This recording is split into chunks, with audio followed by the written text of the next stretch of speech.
New Zealand के तारीखी दौरे पर पहुंचे पीएम नरेंद्र मोदी ने ऑकलैंड में अपने हममनसब क्रिस्टोफर लक्सन के साथ दो तरफा बैठक की। पीएम मोदी ने भारत और न्यूजीलैंड को नेचुरल साझेदार बताया और दोनों मुल्कों के रिश्तों को स्ट्रेटेजिक सतह तक ले जाने पर आमादगी जताई। बातचीत के बाद दोनों मुल्कों के बीच अहम समझौतों पर तबादला हुआ, जिसका मकसद अलग अलग शोबों में ताउन को बढ़ाना है। भारत के वजारत खारजा ने बताया कि दोनों लीडरान की बैठक में भारत न्यूजीलैंड के बीच स्ट्रेटेजिक साझेदारी के लिए 2030 तक एक रोड मैप पर इत्तेफाक हुआ। भारत के वजारत दिफा और न्यूजीलैंड डिफेंस फोर्स के बीच समुद्री ताउन पर मेमोरेंडम ऑफ अरेंजमेंट पर भी सहमति बनी। भारत और न्यूजीलैंड के बीच हाइड्रोग्राफी और नॉटिकल कार्टोग्राफी के मामलों में ताउन पर सहमति बनी। भारतीय नेवी और न्यूजीलैंड डिफेंस फोर्स के आपसी लॉजिस्टिक्स मदद पर सहमति बनी है। भारत और न्यूजीलैंड के बीच दहशतगर्द के खिलाफ कमेटी बनाने पर भी सहमति बनी। भारत के नेशनल डिजास्टर मैनेजमेंट अथॉरिटी और न्यूजीलैंड की नेशनल इमरजेंसी मैनेजमेंट एजेंसी के बीच पर भी समझौता हुआ। मवेशी पालने और डेयरी के शोबे में भी समझौता हुआ है, जिसका मकसद किसानों को फायदा पहुंचाना और फूड सिक्योरिटी को मजबूत करना है। सयाहट में मेमोरेंडम ऑफ अरेंजमेंट के तहत दोनों तरफ से सयाह और लोगों के बीच आपसी मेलजोल को बढ़ावा दिया जाएगा।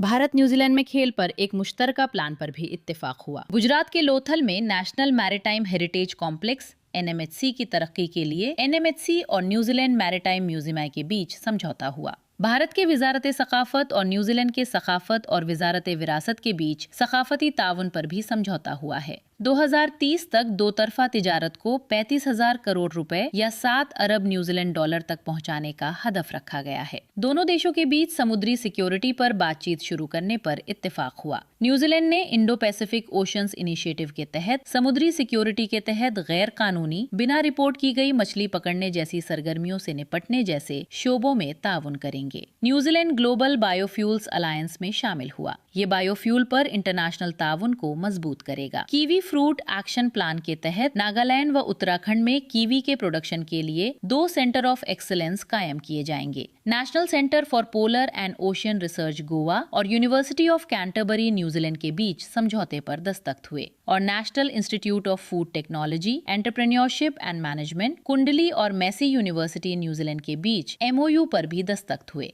इसके तहत तहकीक और तालीमी तबादले में ताउन के लिए एक ढांचा तैयार किया जाएगा।